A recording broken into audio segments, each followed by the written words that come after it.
Okay, so here's a video to show you how to scrape for code violations in a specific area that you choose.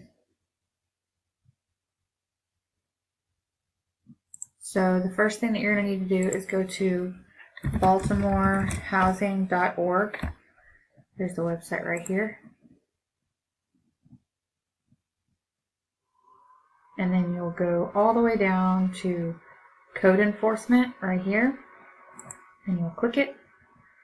And then you'll scroll down and go to view active violations. Click that. It'll open up a new window. Feel free to close out the old one. And then you can click by neighborhood. And I'm just going to pick a random one that we might have been working on in the past. So Brooklyn. And then I'm going to click search. And I'm just using Brooklyn as an example. You'll be using whatever we choose in the future. So then you're going to want to open up a Google document. So I go to docs.google.com. Here's where I have all of mine saved, but you can create a new spreadsheet by hitting that little plus sign right there. And then you'll want to create a column for each of the things, like the property address. Actually, let's call it the violation address.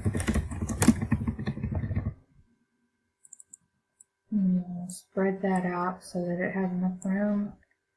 And then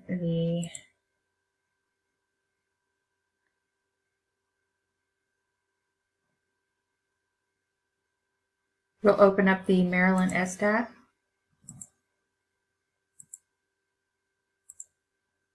Which is this address right here, www.dat.state.maryland.us. And you'll do a real property search. So you'll click real property and do a real property search here. And when this comes up, this particular search we're doing is in Baltimore City. You'll either be doing them in Baltimore City or Baltimore County. So we'll click Baltimore City for now, and then street address is the method that we're going to be proceeding with. So the first address on here is 4146 Audrey. Oops. Okay, so 4146, and then you type Audrey. You don't need to put any suffixes or anything like there, like avenue, street, and lane, because if you don't, it'll most likely not find what you're looking for. So here we have 4146 Audrey Avenue. We can see here that this is not a principal residence, which is a good thing. If these aren't matching, we'll go ahead and copy them into the spreadsheet. So right now, here's the violation address, which is the premises address. And then here's the owner's address. So we're going to put the owner's first name and last name into the spreadsheet. So owner first name, owner last name. And you'll be creating a new spreadsheet for all of these that we do, all the areas that we're scraping. So, and then you're going to want to put the owner street, owner city, owner state, owner zip. Okay, and you'll spread these out like so.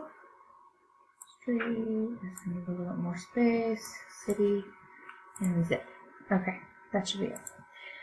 And then on the SDAT, you'll just go in and copy the information, like Russell Watson. Russell Watson. And then you can take the address, 4146 Audrey Avenue, copy, paste.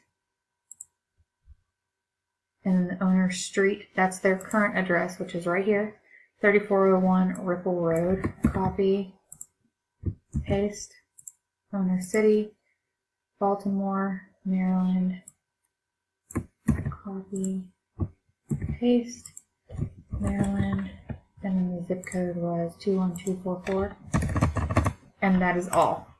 So the next thing that you'll do is go down to the next property, and I'll show you. Well, it's best to probably put these in order of whether they're vacant or not. So if you click it once, you'll see that it'll bring up the ones that are not vacant first. But if you click it twice, it should bring up all the ones that are vacant first. Should, anyhow. It's being a little slow right now. Let's refresh the page. Maybe that'll help. Okay, click vacant once. Click vacant twice. Right now it's not working, but usually if you click it twice, all the yeses for vacant will be on top. So just know that to make your life easier. Anyhow, so you'll just go down the list. 3510 4th is the next one. So we can just go back here on the SDAT. What was the address again? 3510 4th Street. 3510 4th. Again, don't enter any suffixes. Click next. And you can see here that the mailing address and the premises address are the same, so we're not going to go and do this one. We're just going to completely skip it because this is their principal residence. 3745 St. Victor.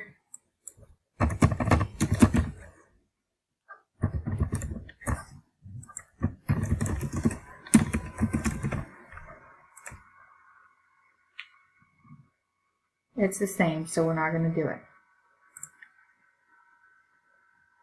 Next one is 3829 Brooklyn. 3829 Brooklyn. Oops, I keep doing that. Okay, next. And these are different, so we can go ahead and enter that just the same as we would earlier. We're going to enter the name, first name, last name, and then we're going to enter the premises address and the mailing address with the street, then the city, then the state, and then the zip. And that will be all. If you have any questions, just let us know. Thanks.